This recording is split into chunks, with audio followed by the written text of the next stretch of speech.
Hello, community, and welcome to another Keeping It Real with Dr. Nita podcast. I am your host, Dr. Nita Polite-Wilson, a C-suite trusted advisor and board director helping C-suite leaders reframe diversity conversations from difficult to different. Welcome to the month of October, which means settling into fall, enjoying everything flavored with pumpkin spice, and perhaps sightings of the great pumpkin on October 31st. That is one of my favorite Charlie Brown specials because as a child, it took the scariness out of Halloween for me. However, one of the things I have always found to be scary are spiders. Needless to say, I can do without the giant hairy spider Halloween decors this time of year, which is one way to keep me out of the mall. I'll never forget one particular episode of the show Night Gallery, hosted by Rod Serling. My father and I used to watch this program together. Well, actually, I would watch through the curtains from the living room because my parents wouldn't allow me to watch it at all at my age. The featured story one night was about another person who's afraid of spiders like me. At first, this person came across a little spider and squashed it with their shoe. Then they found a bigger spider and washed it down the bathroom sink. This went on for a couple of scenes, which each spider being bigger than the last one. When finally, as this person was walking down the hallway to the bedroom, they opened the door, turned on the lights, and found a spider that filled the room.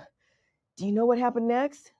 I don't either, because I was so terrified that I tore off down the hallway to my bedroom, and the minute I opened the door and turned on the lights, all my little mind saw was a spider that filled my bedroom. I believe it was that singular encounter that conditioned me to fear spiders for years. And this will make you laugh. On one of our last family outings a few years ago before my father passed, we were all gathered around the TV, adults, channel surfing for a good movie. As I recalled how terrified I was of that one particular Night Gallery episode. And what came on TV? You guessed it, that same Night Gallery episode with the giant spider. I gotta tell you, just recounting that story makes my skin crawl, even now. I grew up hating the sight of spiders, and for that reason, I can still spot one from across the room. Over the years, I've learned to overcome my fear of spiders, and depending on how big they are, I don't have to call my husband to rescue me from them anymore. I can handle the little ones myself, especially when I realize they're more afraid of me than I am of them. What does any of this have to do with diversity, inclusion, and belonging? You may be wondering. Well, here are a few takeaways. First, oftentimes what we've been conditioned to think the way we do about other people is predicated on one intense encounter, like the Night Gallery episode I told you about. I was conditioned to be terrified of spiders well into adulthood.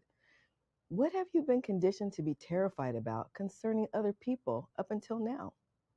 Second, what we think we know about other people is probably much scarier than the truth about other people. Thankfully, the truth is there are no spiders as large as a bedroom. What tall tales have you come to associate with other people that simply are not true? Third, depending on how we've been conditioned to make assumptions about other people, it may also take us a while to recognize our intellectual arrogance, which is simply believing that what we think we know about other people is right. Instead, we need to be willing to exchange intellectual arrogance for cultural humility, which is simply recognizing what we think we know about other people may not be the truth about other people. This month, my guest on Real Conversation from the C-Suite is Ms. Kelli Kirkland, founder and CEO of Genius Kids Club and a former diversity executive with several Fortune 500 companies. We're going to kick off the conversation by hearing Kelli's stories about the microaggressions she and her son have endured. First, when she established her business, and then when her son's genius IQ was questioned at a school for other children with genius IQs. The scariness of these conversations speaks to how people have been conditioned to think about Kelli and her son. Then, we'll discuss the importance of having honest conversations, first with ourselves and then with others. Here, we acknowledge that conversations with ourselves, especially during the process of having our awareness raised about unconscious biases we may hold, can be difficult. Most importantly, we talk about how much courage it takes to overcome the fear of being real with ourselves.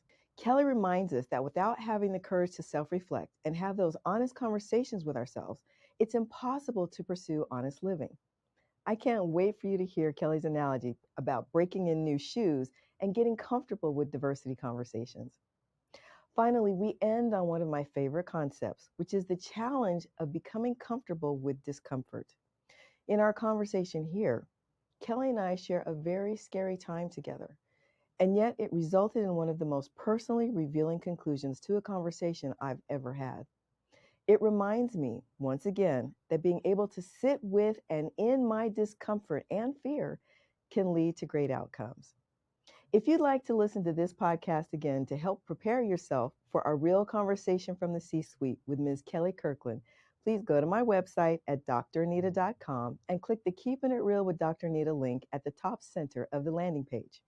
Please subscribe, like, send me some feedback, and share with your network any broadcast that helps you reframe diversity conversations from difficult to different. Until next time, this is Dr. Nita reminding you to stay blessed and keep it real.